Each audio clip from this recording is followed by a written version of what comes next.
There we go. Hello, ladies and gentlemen. Welcome to the year-end edition of High Yanxiety.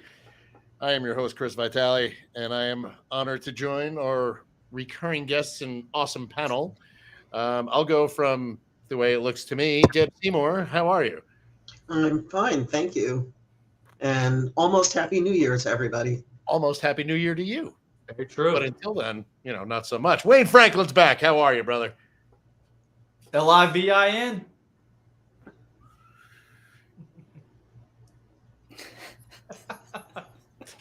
All right, I didn't know if that was okay. I didn't know if you were going like anagram for something. All right, right on. Let's go. All right, Livin.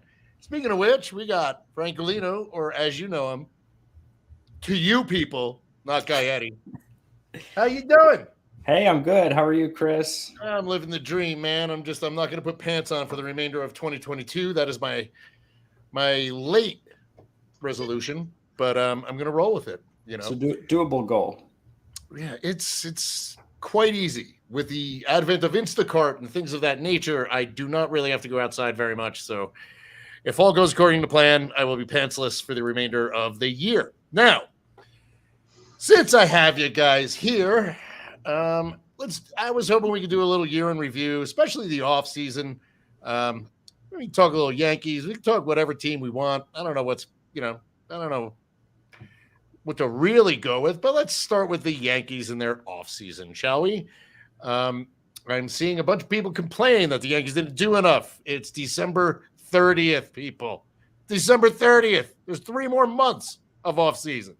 3 months. Not 1, not 2, but 3. So, I think so far they've done a good job of at least getting the team back together. Yeah, they need a left fielder. Yeah, they need a bat.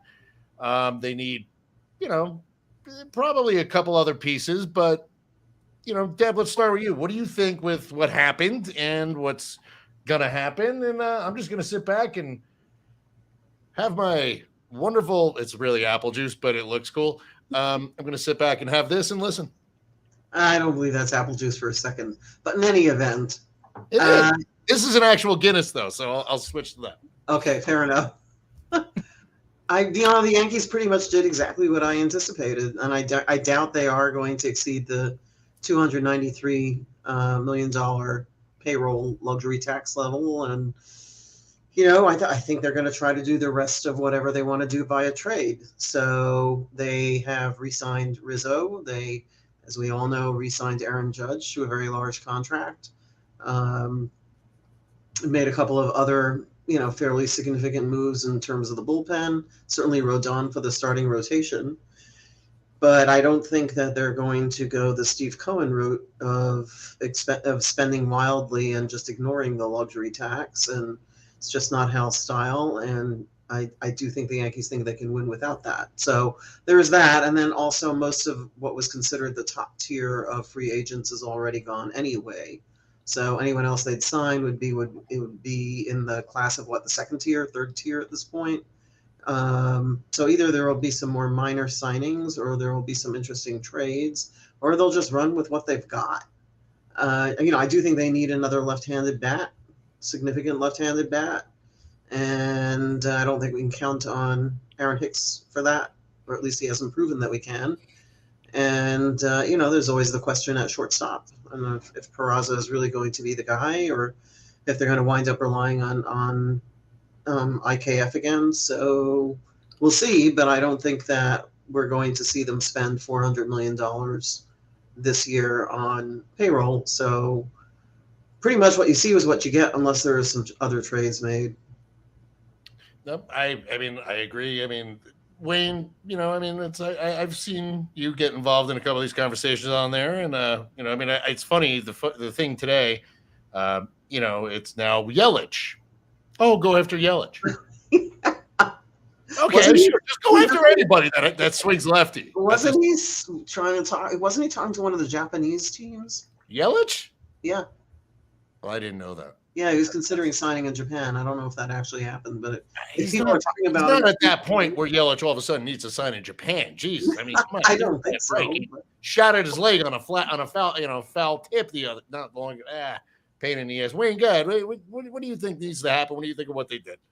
Well, I think Yelich actually works well for the Japanese league. His swing is perfect for that league. Like it's a mirror image of some of them. But it could be worse. I think the Yankees did great. Yeah. Personally, re-signing the guy they should have re-signed and getting Rodon. I don't think they need to do anymore. There's enough there to win, without question. Without question, there's enough to win. They even managed to get better in the bullpen by getting Canley back. But I think, you could get to the point where you sign too many. What if they were to go out and get Trevor Bauer right now? How would that feel? That would not go over well. That wouldn't go over well. So. That would go great. That would go great. And on that point, I'm going to go to Frank just because now you're stuck with that one, thinking about that. So I'd rather you answer it than any of us. So there. Listen, I don't think any fan of any team wants Trevor Bauer to show up. I honestly believe that. Nobody is saying let's go get Bauer. As for the Yankees, here's my issue. There's been so much focus on retaining Judge. And the last time we did one of these, I was all about it. I was like, I even posted a video at one point of me like rolling around on the floor when it was like Judge was supposed to sign with San Francisco. That was almost a done deal.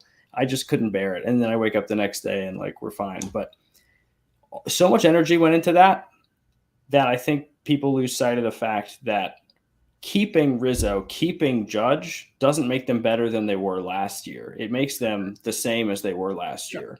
We still are looking at a lineup that has Josh Donaldson hitting like 5th or 6th. Oh. That's a problem for me. He's going to play every day. How I feel about that. Yeah.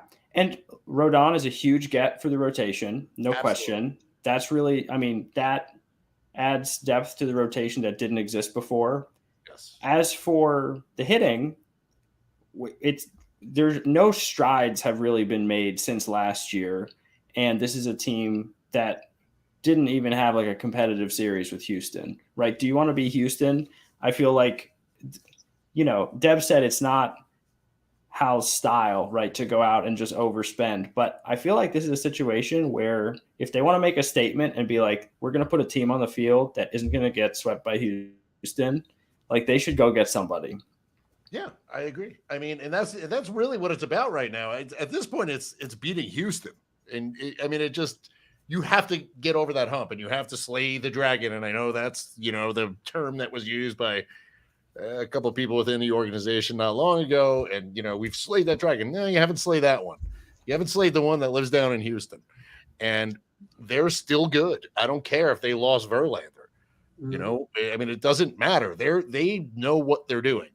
And, I agree with you 100%. I think they need to go make a splash, spend the money. It doesn't have to be Cohen money. By no means does it have to be Cohen money. But, they have to do something. They have to get somebody. And, I don't think Max Kepler is that guy, by any means. I have the answer. Oh, do you? Okay. LeMahieu is your third baseman. Yes. I don't know who the third. Oh, wait, ladies and gentlemen, you may know him from his days covering the Devils, Rangers, and Islanders. George Volkowski's here. Let's bring him in to see what the hell he's got to say. George, how are you? George. Merry Christmas, Happy New Year. Happy New Year. How are you, brother? Better now because the Devils finally scored a goal. Thank you, sweet Lord. 1-1. There you go. Thank you. How are you? Merry Christmas, Happy New Year, everybody. Likewise. Same to you. Likewise. So, thanks George, for the invite. Of course, man. I know we're not talking hockey right now, but no, we do baseball. I got I bought myself this very cool. Oh, look at you, kind of Boston Red Sox jersey. Excellent. Retro. Well, Paul, I love the Paw Sox. I actually, one of my deep dark secrets is that even though I grew up as a Yankee fan, I worked 10 years for New England Sports Network, Red Sox, and Bruins. So I do have a bit of an affinity for the folks to the north. It's kind of a weird life, but God has. You're very lucky. No one can throw fruit at you right now because it's on a Yankees podcast. I'm good. Life is weird. I love it. That's all right. At least the Devils scored, and at least I'm happy. I'm not watching the game right now for heart. My cardiologist told me, leave it alone for a little while. But in any case, George, we're sitting here. We're talking about the last thing Wayne Franklin just said was Josh Donaldson. Strike 3. So yeah, looking. So He's already struck out. looking. I mean, it's I mean, he made Mets fans. That Carlos Beltran booms. Yeah. Curveball looking. Josh Looks a lot better right now, doesn't it? And I guess people like his defense, but I can think of 3 or 4 games where his defense cost him games, and they weren't big errors or it was just like that was that game in Boston where they were about to sweep the Red Sox on a Sunday night, and he just bobbled the double play ball for half a second and would have ended the game, and it ended about 3 minutes later when somebody got a hit for Boston. So I don't. You know who could have done I hate that? to break this to you, but they're challenging the goal. Of course they are. It's the Devils. Yeah, well, I mean, TV's a kind of a weird angle, so I'll let you know if but yeah, Donaldson. Please do. Yeah, that's not really my grievance, though. I would analytics. Oh no, we haven't gotten to the airing of grievances yet. Oh, okay. Hold that one in there. And Aaron Boone and stuff. Yeah, no, we're easing into that, George. We're easing into that. No goal. Sorry, George. Rangers say hello. Well, it was nice having you, George. Say hello to Stan Fischler for me. We gotta go. No, it's okay. Well, that happens. But okay. So back to the matter at hand, which is the the off season. So Wayne, I'm sorry. George jumped in. You were talking about Josh Donaldson. I wanted you to finish that thought before we get to the Carlos Correa mess. So It wasn't. It was less about Josh Donaldson, more about DJ LeMahieu being third baseman. I agree with you. When he's healthy, he needs to be out there because he not only can play third base, he can play, pretty much everywhere except shortstop, which I do believe he played at LSU anyway. So It's not like he doesn't know how to do it. That's huge. And that also opens up the thing where it's like, do you trade Gleyber Torres for someone? Because you do have guys, you can bring these kids up. You got Cabrera who can play second base. Peraza, maybe you could stick over there. Volpe, it depends what he's doing in spring training. Granted, they're not probably going to leave him down in AAA until the 20th of April so they can get that year of control because everybody's worried about that freaking year of control. But I mean, it really is. And I know, Wayne, you've been a proponent of DJ LeMahieu and his health. And if he's healthy, how big of a piece he can be. So I want to just go around real quick and we'll talk a little DJ before we get to the Correa mess. So Deb, DJ, what do you think? When do you think he comes back? What do you think he's going to provide? And do you think that also might let, the trade offers come in for someone like Torres? Well, I think trade offers have been coming in for Torres for a couple of years already, so that's not new. Question is, whether the Yankees bank on whom they have in order to be able to give him up. Yeah. I mean, I think he's been a very valuable player for the Yankees in some ways, even if people complain about his running to first and not running to first and so forth. So I don't know. My feelings about DJ LeMahieu have nothing to do with whether Torres is tradable. Fair. Right.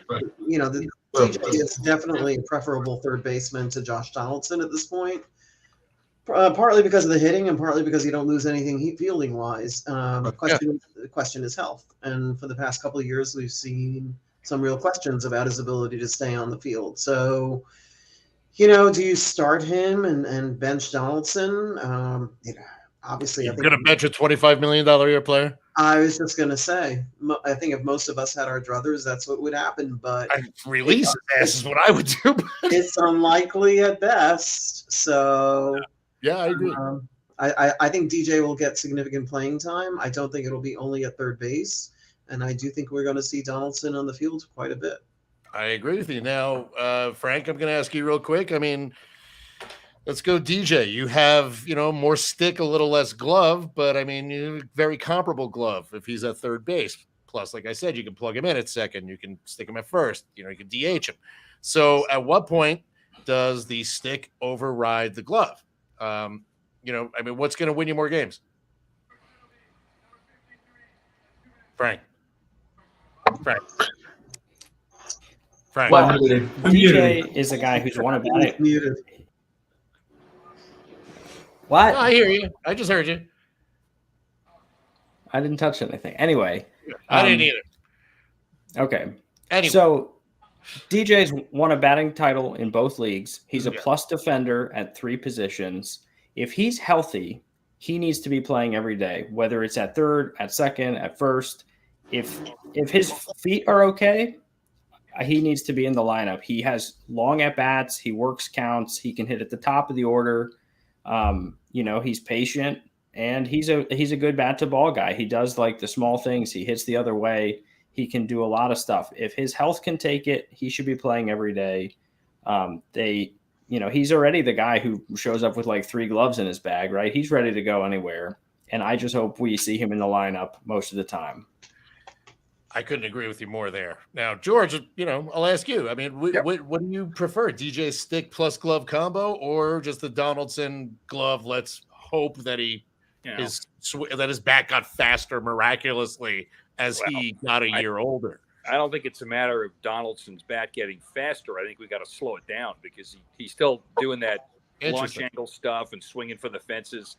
And I know he's not a Yankee product, but I've read that they teach their players to swing hard no matter the count.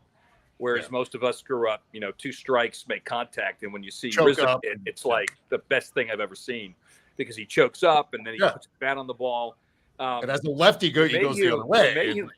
I think what's going to happen with Donaldson, if they can't find like a bad contract to trade for him. Jack Hughes just scored, so we're back. We're 1-1. That's what I'm talking about. No. Also, this is great. This is great. Well, I get just kind of tilted towards the TV over there. Wait, is that rebroadcast, retransmission, and other use of the rights, descriptions, and accounts of the game? Would that be? Never mind. I don't know. You know that, and you're the one who should get the answer to that. We're just gonna. This is live. So either they shut us down, right? or listen. My thought on Donaldson, if they can't move him, they're going to start the year with him and see if he can figure it out. Maybe whoever's the newest Yankee batting coach can figure it out to get him to cut down on his swing, especially with 2 strikes. Because we saw, especially late in the year, some terribly feeble swings when he was caught guessing, and it was like he was trying to kill a bug with a tennis racket. Yeah, exactly. I would love to see DJ play full time. He's a Gold Glover. He's a contact guy. And they have enough guys where you can spell him from time to time, and he can play 4 or 5 days a week. Part of me doesn't want to give up on Torres because I thought the second half of the season he was very good defensively, and again another guy that if you can get him to stop that uppercut swing, because every year I think every one of you agree when you watch the Yankees in the playoffs, you sit there and watch opposing teams. They pitch high in the strike zone with fastballs and breaking balls down and away. So the Yankees swing under the fastballs and flail at the breaking balls, and it's been going on since 2017. And until they fix that and get more play, and I guess if Benintendi had been healthy, that would have helped. If DJ had been healthy, but that's spilled milk. So that is spilled milk. I mean, now Wayne, real quick. I mean, I think you and I were speaking about Benintendi a while ago, and I said it was not going to be that big of a loss as long as they filled that hole, and now it's a loss and they didn't fill that hole. So Wayne, what do you see happening in left field before we get into the next order of business here at High Yanxiety?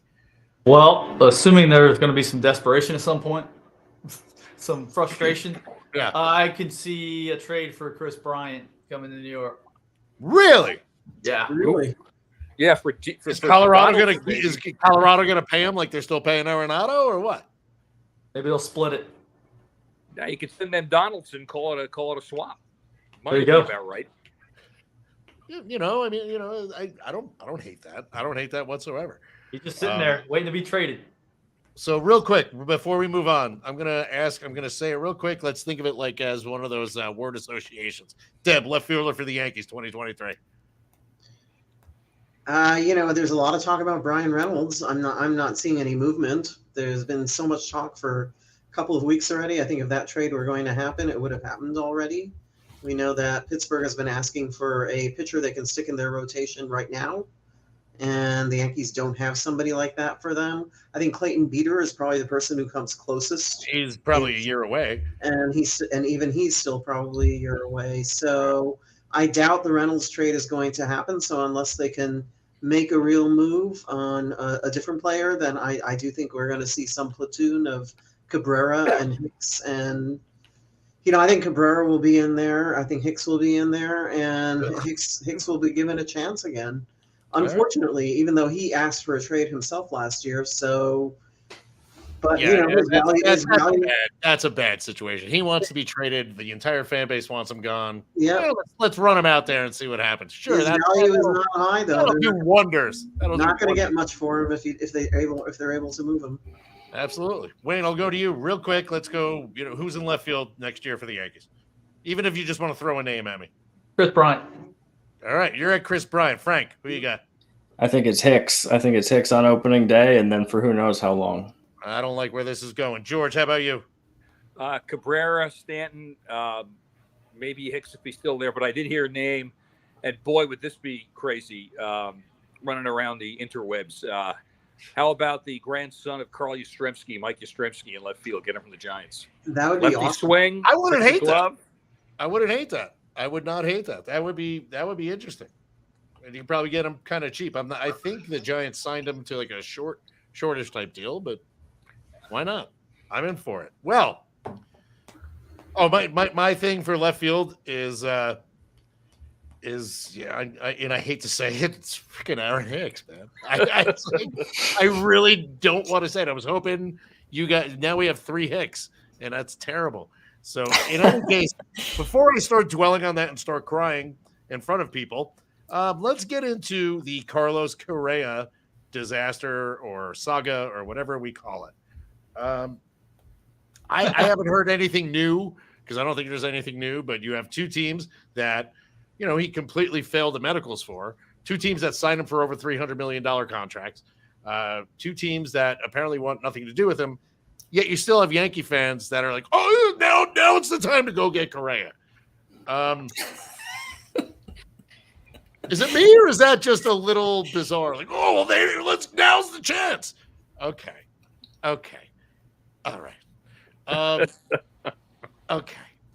Deb, you go on it because I can't stand it. I think it's idiotic, but maybe I'm just the dumb one here. Maybe I'm the one who thinks that like they should have nothing to do with him, especially after 2 failed physicals. But Yankee fans have somehow had this attraction to Correa since before the 2020 season. So there's been a lot of talk about Correa, and since before he signed with the Twins, but even earlier than that.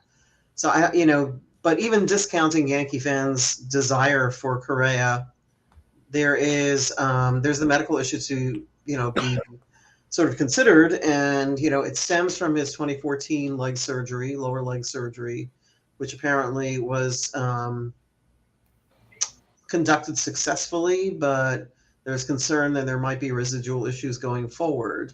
So that being the case, the Giants passed on him, and now the Mets are trying to figure out whether they can work out a better deal with Boris than their original offer, so they would keep Correa and put him on their roster. However, probably for fewer years and a little less money. And I think the question for both Correa and his agent, Scott Boras, is what compromises is he willing to make in order to sign with the Mets, which is where he apparently really wants to be, and what kinds of compromises is he not willing to make. So, he's good friends with Lindor. It seems like a good fit for him in terms of the team, and the team wants him. He would play third base. He would not play short, but probably has the ability to make that move the way that A-Rod did, for example. So he's got the arm. I still think the Mets are the best fit for him, and I hope for the Mets' sake they can work it out. I don't know. As each day goes by, we're hearing that fewer and fewer teams are interested and are in the mix anymore. So if he doesn't work it out with the Mets, I'm not quite sure what will happen with Correa going forward. I mean, I can't see how any other team would be like, oh, sure, let me jump on this. Especially after the due diligence and the medical reports and the physicals all came back and basically negated 2 contracts upwards of $300 million. Wayne, what do you think about this whole situation? And I personally think he does wind up with the Mets. I think they restructure. I think they do it in a different way where maybe there are options, incentives, how many games you started, et cetera, and maybe they can still get to 10 years with a couple different options. Wayne, you played the game. I did not. What do you think about this? I don't think about it. I don't worry about it. I don't think about it. Well, that's not the answer I expected. Thanks. Thanks, man. I don't, because he's not going to be a Yankee. He's not. I don't think you should. So, I don't think you should. No, and it's between it's going to be between the Mets and Boris and the players union and whatever. They'll figure it out. That's the issue, and that's as a guy who is part of the MLBPA, what does the union do in a situation like this? That's a great question. This is pretty new. I've never seen this happen before. I don't know. Have you guys? I've never seen this. I've never. Yeah. It's going to be an interesting thing, but it's the Mets' problem, not the Yankees. So that's there it is. There it is. And as a fan of both sports teams in New York, Frank, I'm going to ask you, what do you see happening going forward? Do you see them restructuring? Do you think Boris finally caves and says, okay, as long as I get my damn money in some way, shape, or form, okay, we can restructure? What do you think? Ultimately, I think he winds up with the Mets. I think they work something out. It would be, I certainly don't see him sitting out a year a la Michael Conforto, right? So they're going to make something work. But the thing I find interesting about this is that while on one hand, all of this drama arises from an injury that he's not actually missed any time for since being in the big leagues. Exactly. It's an analytics injury. It might happen 3 years down the line. Sure. Yeah. But even though he hasn't missed any time due to it, it hasn't troubled him at all. All of his DL stints have been for other reasons. Yeah, I still think it's telling that as soon as the Giants passed on him, he was immediately willing to concede to a $35 million pay cut to go to the Mets. Yeah. The Giants found something. Cohen offered him $35 million less, and he jumped at it. Well, it's also 1 year less. So it's 1 year less, but it's also also have to think about it. As a guy who lives in California, the taxes over that period of time. Mm-hmm. Think about that. State taxes in California, which are apparently about to be raised again in the next couple of years. I mean, he would be getting slaughtered on those. So also true. And I know taxes in New York are high. Not like California. Not like California. I mean, having lived in both places, no. I'm lucky. I'm actually really. You know what? The surprise is this is actually a cardboard box I'm in California, but I just managed to steal some power for my tree in the computer. But yeah, there's that as well. But Boris negotiated that into the contract. George, you've been around the game for quite some time, and you've covered the game for quite some time. Have you ever seen a situation like this? And because I can't think of anything, and I couldn't find anything comparable to what this is about. I mean, you've never seen, when you hear deal pending physical, all right, maybe they find something, and then there's a player to be named later, and they do something like this. I've never seen anything of this magnitude. No, getting reversed. I think the crazy part of it is that it's the term and it's the dollars, which makes it so crazy. Yeah. But the thing that everybody needs to remember is he didn't sign any contract yet. He's agreed to a contract. Yes. So I don't know that the union can get involved in that sense. You don't sign it till the medicals are done and the physicals are done, and then they have the big press conference. And so his name is not on any piece of paper electronically or physically anywhere. So that's part of it. And if he's got some kind of degenerative problem, whether it's it's a disc in his back or it could be the knee, who's giving anybody 13 years for that? I think what may happen is he may wish he stayed with the Twins and had guaranteed money for 2 more years.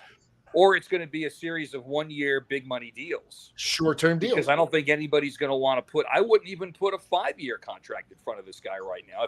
If the medicals, whatever they are that alarming that 2 teams can walk away from it. And how many teams can afford it anyway? Not too many, maybe half a dozen. So the market is shrinking. The contract length is certainly going to shrink. And maybe it's going to have to be a series of 1 year deals and maybe a bunch of incentives or goals that are met where the next year locks in if he plays 125 games. Exactly. If he plays 120. I don't know. I mean, he'll play someplace because he's got to make his money and he's got to prove he's healthy if he wants a long-term deal. But right now, there are like red lights flashing everywhere. Exactly. We're more so including behind Vanacek because Pittsburgh just scored again. Oh God, really? Yeah. Well, I didn't see it, but This is yeah, what but- happens when you get a hockey guy on a baseball show. It's perfect. Well, I'm a baseball guy. Happy to too, talk but yeah, hockey shows- anytime. I know. No, It goes either way. I know. You know Hey, I what? was I'm watching happy World for the Juniors all updates. day. I I just can't wish help they were going the other way with the Devils. That's all I can say. Deb, I know you and your Rangers have your own thing going on, and Oh, yes, you we've know, definitely it's got not our own Rangers. issues. The one thing I will say Story about for another Correa day. and the Mets is that I do think the Mets would be willing to give him a 5-year deal. I just don't think they're going to be willing to give him a 12-year deal. well, yeah, but 5 maybe with an option, and then you restructure something like that. I think we're going to see a contract like we haven't seen before. I think that's just the lay of the land now, and I don't think the union is going to. I really don't think the union is going to just accept nobody signing him. It's just not going to happen. The union would probably push for a deal like that, and Boris is not going to lose out on a single cent because that's just what he does. Never. But I agree with Deb. I mean, I agree with you, and I agree with George. I mean, I think I think we're going to see something very, very different in the form of the contract that he actually does sign. I think there will be incentives, games played, at bats, things of that nature. Club options, player options. They're going to work around the current structure, and they're going to. But I 100% agree. He's going to be a Met, and thank God for that as a Yankee fan. So, that said, I believe it's time, ladies and gentlemen, Oh man. for the airing of grievances. Excellent. I'm putting on the errands of grievances fez to go along with the whole kit and caboodle here. I got a lot of problems with you people, and now you're going to hear about it. So, there's been a lot of problems in Major League Baseball over the last year. My main one has got a name, and it's Rob Manfred. My airing of grievances is how dare you use 3 different balls across the league at different points. You got a home run chase that's now peed on that people don't believe is actually true. You got this, all the other crap you did. You used 3 different balls. That's my grievance. And now we're lucky enough to probably see, advertising patches on the sleeve or on the helmet, and it's going to look like the KBO. So my grievance is with Rob Manfred for pretty much everything he's done. Rule changes, that. Yeah, I mean, I think I'm going with the whole Rob Manfred kit and caboodle. That's my grievance. Festive is not over until you pin me. Deb, what's your grievance? It's interesting. I think you've covered the entire terrain because Rob Manfred really represents almost anything in baseball that one could have a grievance with right now. But dissecting that a little further. Yeah, go ahead. The minor leagues are finally blanket grievance. So we're finally going to see a union being formed for the minor leagues, and that's underway. And I guess my grievance, and this sort of is a backpedaling kind of grievance, is why did that take so long? Minor league players have not been protected all these years. They've been paid unbelievably low salaries. Living conditions have been terrible. I can't believe there are some very, very talented players who are not negatively impacted enough by all that we never wound up seeing them in a major league game, even though they were talented enough to get to the majors. So, I mean, I would say my greatest grievance is how long it's taken for the minor leagues to be acknowledged as important, growth and development opportunities for players who could turn out to be, some of the best players in baseball, and how long it's taken for them to be protected by a union, same way the major leaguers are. Absolutely. And Branch Rickey did not create the farm system for this. It's another grievance. No, I mean, the ghost of Branch Rickey. There's another grievance. Wayne Franklin, what's your grievance? I don't have one really. That's not true at all. Wayne. Come on, man. I put a fez on. What's your grievance? Well, since you put a fez on, Thank you. I got to get a hat. Hang on. my grievance, I don't know. The Houston won the World Series, man. That's my biggest grievance. It's for Houston. So what? I don't know. I mean, you actually pitched for them. I mean, Yeah. all right. I guess they're not sending you a Christmas card this year. Yeah, but who'd they beat? I mean, who'd they beat to get there? I'm just saying. You actually No. pitched. You pitched for the team. I'm just saying. I don't have a lot of grievances like grudges, anything like that. You have no grudges against the rule changes and all this crap that's about to happen next year. And Joey Gallo got signed for what, $13 million to freaking hit because there's no shift. That's not a grievance. That's a grievance. I'm not paying his salary. All right. On that note, fine. Wayne Franklin is too nice to have grievances. Thank you. You should be. Yeah, I just like to go with the flow. Major League Baseball. You should be thankful. I do have one. Now you're talking. Come on, brother. Why have the Ravens not signed Lamar Jackson to a long-term deal yet? Because he's going to wind up on the Jets next year. No, he's not. Not a chance, man. Mayfield will wind up on the Jets. I'm not a Jets fan. I'm just saying it's probably. Oh, that's a good call. Good call right there. Yeah, Mayfield I can see going to the Jets. But again, I have no problem going into other sports when it's grievance time. So that is okay. That's a legit grievance. And why didn't they sign him? And are they going to? Wayne, come on, give me something. Rule changes. Yeah, the bases. The crap. Thank you. The bases. Yeah. Yes, it's crap. Yeah, a lot of that stuff's crap. Which is exactly why I think the Trey Turner signing in Philadelphia was fantastic, because he's going to steal even more now, and he's going to be like the little hunky Ricky Henderson. That's just what I'm saying. Anyhow, to a guy who I know has many grievances and who actually brought up the idea of an airing of grievances show, I turn the airing of grievances fez over to Francolino. This is why I'm here. This is the one I want to hear. The airing of grievances.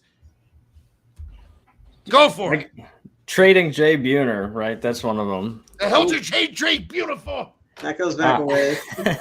Okay, I've got grievances piling up all over the place here. I know you do. First, a Yankee-related grievance. And I'm one of those guys who feels like didn't do enough this offseason thus far to beat Houston. They retained guys they already had. Meanwhile, Houston gets Jose Abreu. Remember that last year, Houston was without perhaps their best hitter, Michael Brantley. Yeah. So it's like Houston is primed to be better than they were before. The Yankees are primed to be the same that they were before. Josh Donaldson and Aaron Hicks probably both in the lineup on opening day in 2023. That is a grievance of mine. Okay, non-Yankee grievances, mostly things that I'm seeing on Twitter, obviously. Lot of people coming out of the woodwork with the hate for Harold Baines being in the Hall of Fame lately. Like there's a new wave of that surfacing that I'm watching, and I understand some of the arguments people are making. He was never, like an MVP, not necessarily a top 10 hitter in the league, but look, he was really good for a really long time. He was the prototype of the full-time DH. Nobody really knew what it was going to be like to have some guy make a career of just swinging the stick. But he figured it out. He had 289 for about 50 years. He had a 100 RBI season in 1982 and then another one in 1999. Right, I had a tweet about all these entire careers that happened between 100 RBI seasons by Harold Baines. Don Mattingly's whole career happened in between Harold Baines driving in 100 runs. Right? Think about this. You know what I mean? There were 4 guys with at least 40 career WAR, if you're into that, who had their entire careers in between 100 RBI seasons by Harold Baines. And so that leads into another grievance of mine, which is folks coming out of the woodwork about how RBI is the most meaningless stat there is. And it's a product of their circumstances. You have to have guys getting on base in front of you. Bryce Harper was the best hitter, even though he only had 84 ribbies. Mike Trout should have been the MVP. He only had 80 ribbies. Look, listen, I challenge anybody to show me a season where some terrible hitter drives in 140 runs, right? Show me a season where some lucky Oh, guys, Goober just happy to be posts on. 140 ribbies, right? Yeah. Oh, it's about opportunities. It's about no. I want the guy that drives in a ton of runs. That's always been one of my favorite stats, and Great that's a stat. hill. That's a hill I'll die on. And let me tell you something. I'm gonna go one further. I'm gonna second your grievance about the RBIs, Frank. Is because the same people that scream that RBIs don't mean anything bitch about someone's RISP, and it's the same freaking thing. Yep. It's the same thing. It's literally, it's like, RBIs don't mean anything. This guy had a better, RISP. That's what it means. That's what RBIs are. So I got a grievance with you people. Fanabla. All right, we're going to George Falkowski. It's time for your grievance. And please, I've got a let it hat be for the about grievance. Devils, because I got plenty about that too. That's a different show. Once we get into a hockey thing. There's my grievance right there. See that? Staten Island Pizza Rats, Cap. Since That's you brought up Manfred, who is basically, gutted the minor leagues. And I don't know how much you guys follow minor league baseball. I've got the Phillies AAA team about a half an hour away from here. They are going around to teams and saying, if you don't bring up your stadiums to our standards, we're going to move your franchises. So like Somerset, Somerset had to build an entire training facility when the Yankees agreed to move the AA team there. Now they've just put the gun to the head of the Iron Pigs, AAA, one of the best operations in minor league baseball over here in Allentown. And the city turned them down on a vote of 4-3 and who goes to Allentown in the summer for anything except the Iron Pigs? It's one of the great parks in the country. So now the Phillies actually kicked in at the end. I don't know. It wasn't significant. It was enough to buy the 25th guy on the roster, but they're going to get their training facility and they're going to save the franchise and sign a long-term lease. But, a lot of these college baseball league teams like the Trenton Thunder now, nobody's going to see that. Not in this market anyway. So that bothers me because one of the great things about minor league baseball was always that if you went to the smallest town team, it had an affiliation to the big leagues and you might see somebody. Exactly. Like I saw the Oneonta Yankees in like 82 in 89. And some of those guys made the bigs. And my other grievance, even with the Pizza Rats hat on, is the analytics still makes me crazy. I think the eye test and analytics need to be balanced. If you're watching Garrett Cole or somebody, throw darts for 6 innings and all of a sudden he gets up a base hit in the 7th and it's like time to come get somebody. What are you doing? Why are you paying him $34 million a year to not get out of that situation? And again, sorry to bring up the Red Sox again, but from the time I worked there, a perfect example. I have a couple of old games on the DVR that Nesson reruns, games that I worked back in the 80s or 90s. And I watched the Clemens game over the course of like 4 mornings where I was working out. 150 pitches. And it was like, I'm ready to go out for the 10th. And it's like the game has changed so much. And, some guys can do it, some guys can't. I get it. But, I'm old man shakes fist at cloud. I guess that's going to be me. But it's actually gotten to the point where when I go to ball games now, I pretty much go for the singular day of game experience, whether it's Yankee Stadium, Citi Field, Fenway, Philadelphia, or Allentown, or Somerset, or going up to Worcester or Portland, Maine. I go to the game to enjoy the game. Like we're going to go to the Yankee game. Yeah. And that's my grievance. I don't like what they're doing to the game we grew up with. It's just, they're trying to turn it into softball and other stuff, and I whatever. That's it. Those are very legitimate grievances. Solid, very solid. Yeah, and the funny thing is, I was trying to get Danny T on here to complain about the Red Sox because, oh my God, he's been complaining to me for 3 days. So I tried to get him on. He's in the car. He's like, even my dad's pissed. And when you piss off Louis T, that's not good. That's just what I'm. I know Dan and I know Louis. So Dan's one of my good friends, and it's hilarious to me that our group chat between me, him, and another buddy of mine who are huge Red Sox fans. It's hysterical watching them melt down about what Chaim Bloom is doing. And that's kind of a grievance as well. It's like, how is a team like the Red Sox who prints freaking money? John Henry's not broke. And you can't, you let Bogarts at this point, do you not just have to trade Devers and just commit to the rebuild? He's not Evaldi resigning. walked. I mean, like He is everybody's not walking. JD Martinez walked. And how? Come on. Devers is And going to Deb, get you between mentioned this about a 350 and salary 4. for. I'm sorry, Judge Gad. Sorry, I'm sorry. I didn't mean to interrupt. Devers is No. going to. He sees what's going on, and we know if he has a good season and gets to free agency, Oh, he's gone. that the market's going to explode, and he's going to get Judge money or better. And Yeah. then Soto's sitting back there thinking, "I'm going to be the first That's $500 million correct. guy unless Yeah. Ohtani gets that." Exactly. Exactly. And the hilarious thing to me is that John Henry brought in a guy like Heim Bloom, and it's like, okay, please run it like we have no money. That doesn't mean you have no money. Supposed to be run it like you have no money. Yeah, You know what I joke up mean? there Like, is run it like we're cheap, not we are cheap. cheap. I mean, everybody's gone. I mean, like I said, once Bogarts walked, I knew JD was going to walk. I knew Evaldi was going to walk. I mean, it makes no sense. The only guy left is Devers in a sale. Yippee. I mean, and Well, Sale maybe they could give up Verdugo to play left field in New York. What do you guys think? That would not necessarily be an upgrade. you know what? Honestly, I would take Verdugo over Aaron Hicks. I would. Here's a trade. Would you trade Torres for Verdugo? Yes. Yes. Yes, Yes, I would. Question. Absolutely. That's Absolutely. like Baylor and Easler back in the 80s. Remember that one? Mike Easler? It was Easler for Baylor, and right before The Hitman? the beginning Mike of the Easler? season, Yeah, in of course. 86. And that worked out real Don well. Baylor. for I Boston. never understood getting rid of Don Baylor, but that's another story. That's a for whole other conversation. So listen, oh God, all right, well, this is a nice long one. So what we're gonna do is we're gonna go around. I want to know what you guys want to see in 2023, in I don't know, a minute or less, and then I got one more question that I'm gonna surprise you with. So thoughts on 2023, what you want to see. I will start.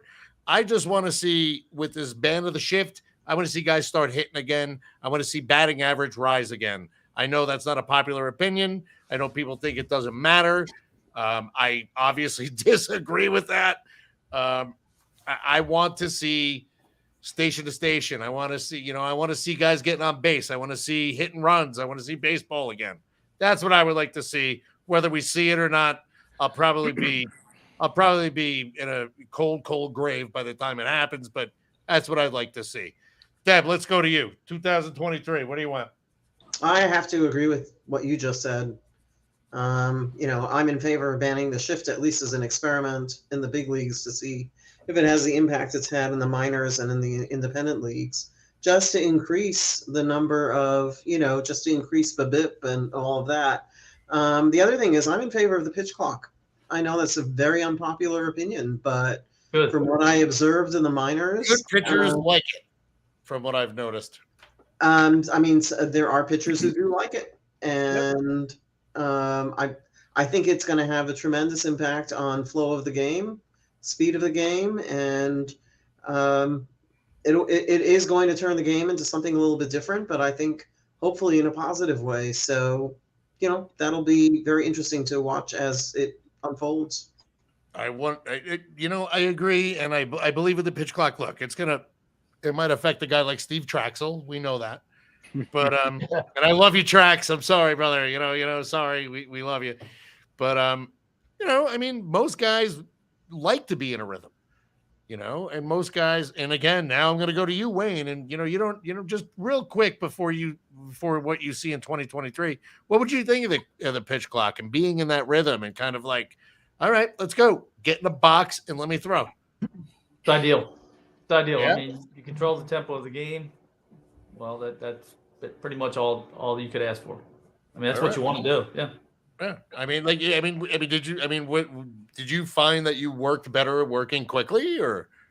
Yeah, I think because if everything's going well, you're working in a good flow. And you know what you want to throw before it even hits. Yeah, you're just coming back. Because everything's working, and you pretty much know what you're going to do next. I mean, there's no thinking about what I'm going to throw, because now I know what I'm going to throw and where I'm going to throw it.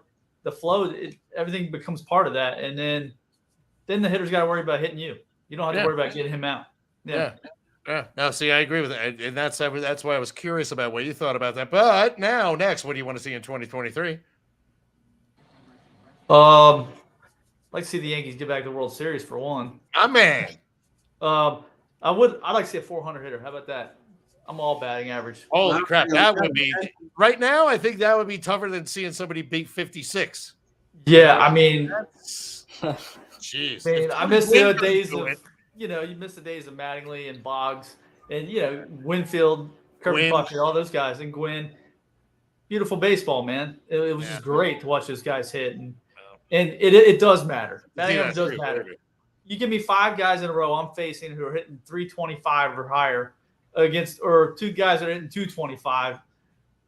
Trust me, it's a lot harder because it works on you mentally. Like, I can't make a mistake here. Whereas when you're facing guys that hit 225, I'm just going to throw it over the plate and you're going to get yourself out. Well, yeah, exactly. I mean, I'd Trust me, that imagine if you matters. were going up, I mean, like, if say in a batting order you had DJ LeMahieu, then Yeah. Joey Gallo. Obviously, LeMahieu, that's gonna be mentally more taxing, correct? Yeah, I mean, honestly, I think Gallo, Joey you can just Gallo's throw got anything skills. anywhere and it's fine. A guy with athletic skills like he has should be a better hitter, and he should want to be a better hitter. But it's easy to pitch to him. It's easy to pitch to him right now. Yeah. Just throw him anything near the zone and he's gonna swing at it. Yeah. All right. Well, thank you. And now, you know what? I'm going to switch it up real quick. George, because I bet you weren't surprised. What do you want to see for 2023? Well, my view of the game has changed a little bit as I've gotten older. I try to enjoy the game more. The one thing I really want to see this year is either go back to Wrigley. I've only been there once. Or see a ballpark I haven't seen yet. That's kind of a selfish little thing. But as far as the game goes, I'm kind of with you, man. During the lockdown, I remember watching like the 78 All-Star game when MLB replayed it. Oh, and yeah. Billy Martin was the manager about 3 weeks before he got fired again. Oh, And that my was God, any how about- 6-week period in the December That's game. right. how about some hit and run and steal Yeah, and give me fake- some Billy it's ball. baseball. Give me some Billy You ball. know, Give me some baseball. It's phenomenal. And real quick comment on the pitch clock, since I'm so close to Go Allentown. ahead. Summer Go. said, I've seen the pitch clock now for 4 or 5 years. You're not even interested after 2 months. They're going to stop showing the cutaway of it. Right. And until they call a ball on somebody or a strike on a batter who steps out of the box, which happens very rarely, you won't even notice it after a little bit. So I'm just looking forward to a healthy year of baseball and enjoying the game with friends and family. And I think it's kind of broad, but it's also kind of selfish. That's what I want. Yeah, but you know what? One of the good things about being a baseball fan, there's always a little bit of an air of selfishness to it. And I'm totally okay with that. And hey, man, I'm going down to meet my buddy Frank, different Frank. But we're going down to see Yankees Braves at Kauffman. I've never been to Kauffman, so I'm like, good. Why not? And the way I'm looking at it is I'm gonna kind of wait and see if Southwest just does I might be able to fly there for like $8. So there's that. But yeah, no, I agree with you. I mean, I want to do the same thing next year. I want to start going to a couple different parks because there are a bunch of weird ones I haven't been to, Kauffman being one. Now, Frank Galino, Yanxiety, what do you want to see in 2023? What do you want? So Kauffman, brother. obviously I'm biased, but I've always been of the opinion that baseball is better when both New York teams are really good. You might see that. Both the Yankees and Mets have handed out mega contracts this season, and I would love to see both teams win a ton of games and perhaps meet in the World Series. I think that's a great wish. That's a good one right there. That is a really great wish, and I 100% back that. I'm back. I'm there too. Other guys, Wayne, George. I survived one Mets-Yankees World Series, and I grew up in that generation where Mayor's Trophy game gave you bragging rights for the entire year. Game, yeah. So if the Yankees had lost the 2000 World Series, I'd still be hearing about it. So I really don't want to deal with another one of those on the chance that they blow it to the Mets. You don't have to cover it this time around. I know, but I might be dead before my friends that are Met popcorn. fans stop yelling at me. So this the hell with that, man. They beat him in 2000. Met fans can eat it. We're good. Jeez, holy Let's go back to the Mayor's Trophy game when it meant something. I'm all for it. I'm ready to do another one of those. We ran a story with John Curlis that was the it was like the Tri-Corner War Bonds game. I believe it was in 1944, that the Giants played the Yankees, played the Dodgers. So right. they had a round robin tournament to, to dust up money for war bonds for World War II. Now, I had never heard of this, so he dug up all this information. It was really, really interesting. I would do something like that. Let's do it for charity. Do something like that. But all right, ladies and gentlemen, last question that I guarantee you didn't think I was going to ask, and it has nothing to do with baseball. And I'll start with, what TV show that people need to watch to end this year and start next year? Frank, I'm going back to you in a weird polyagonal thing. What TV show do they need to watch? What do people need to watch? Quick. I mean, I've been celebrating Festivus so hard and talking about Jay Buhner and airing my grievances. I got to go Seinfeld. Guy? Yeah. All right, Frank, Seinfeld. Wayne, what TV show do people need to watch to end the year, start the new year? Ted Lasso. Ted Lasso. Ted I Lasso. still have yet to watch that, by the way. Show's Really good. phenomenal. I've yet to see it. Excellent. George, what TV show do people need to watch to end the year? Well, unfortunately, the Grand Tour is only on like twice a year on Amazon. But if you love cars and British humor, it's the best thing going. The show I'd recommend tonight, if things hold, is the Devil's Post Game Show, because they're My man, Devil's Post Game. Thank you. You can take the NHL out of the boy, but you can't take the boy out of the It's NHL. the Devil's Silver Lining Post Game Show. That's right. There it is. Thank you. Oh, there it is. See, we needed that too. Deb, TV show. What do you got? Slow Horses. What is this? Talk to me. This is also a British TV show, but it's on Apple TV Plus. It's excellent, and you might be able to access it through other means. Ted Lasso is, also on Apple TV Plus. So not sure how other people are accessing it. People who don't have the, subscription, but Slow Horses is really definitely worthwhile. All right, Slow Horses. We got George Falkowski's freaking NHL post game. For a guy that worked for Stan Fischler for so long, you're I appreciate that you're still, phony about this shit. Well, I'll say this, Chris, is that when I finally wrote my baseball book, Stan wrote the forward to it, because he's also to a baseball book. The Maven wrote the forward to a baseball book. He did. Was he? He was a Dodgers fan growing up, and somehow became an Athletics fan in his later years. How did that happen? All right, well, that's a story for another day. It is. But George, please, you come back on with this at any time. First you off, got it, boys. I want to say Year, thank everybody. you. My dog's got to go after he's been bugging me. I know. Yeah, my dog was just humping my bathrobe, so it's time to go. Well, I never got that far along, so we're in pretty good shape. Well, Hey guys, great we meeting get him everybody. fixed. He's still, Happy New Year. He loves the robe. As my favorite officiating call in the NFL ever, I'm going to give my dog 15 yards for giving him the business down there. In any case, first off, I want to say thank you to all you, Deb Seymour, Wayne Franklin, George Falkowski. Last but not least, not Gaetti, but still Frank Golino. I'm Chris Vitale, and I'm going to say, watch Tulsa King. That's the show. Who knew that Sylvester Stallone at 75 years old could pull off being a 75-year-old gangster and actually play 75 instead of some 62-year-old? It's fantastic. It's wonderful. It's hilarious. It's actually it's perfect. It's a great show. Trust me on this. If you need the $2 to freaking get Paramount, I'll get it to you guys. But it's totally worth it. I'm telling you. It's because it's the guy who created Yellowstone and the guy who created The Sopranos and Sylvester Stallone. Come on, that's a winner, dude. You can't go wrong. But it's hilarious and it's great. In any case, listen, I want to say thank you from all of us here at Ball 9. And thank you to all of you out there who have watched or read or listened or threw freaking fruit at us from a balcony like a old thing at the freaking, Roman Coliseum. It's been a wonderful year. We had a great year, and we look forward to bringing you more stuff in the next year that will make you happy or at least laugh or at least make you think. Guys, seriously, Deb, you've been, a huge help and a great friend and wonder to me with Ball 9. And it's been an honor to have you get on board. And, I can't wait. Thank you. And Wayne, obviously the same, again, we're, we're buds, and we get to talk shit and whatever. But I'll never forgive you for sending that picture of someone's balls for Thanksgiving.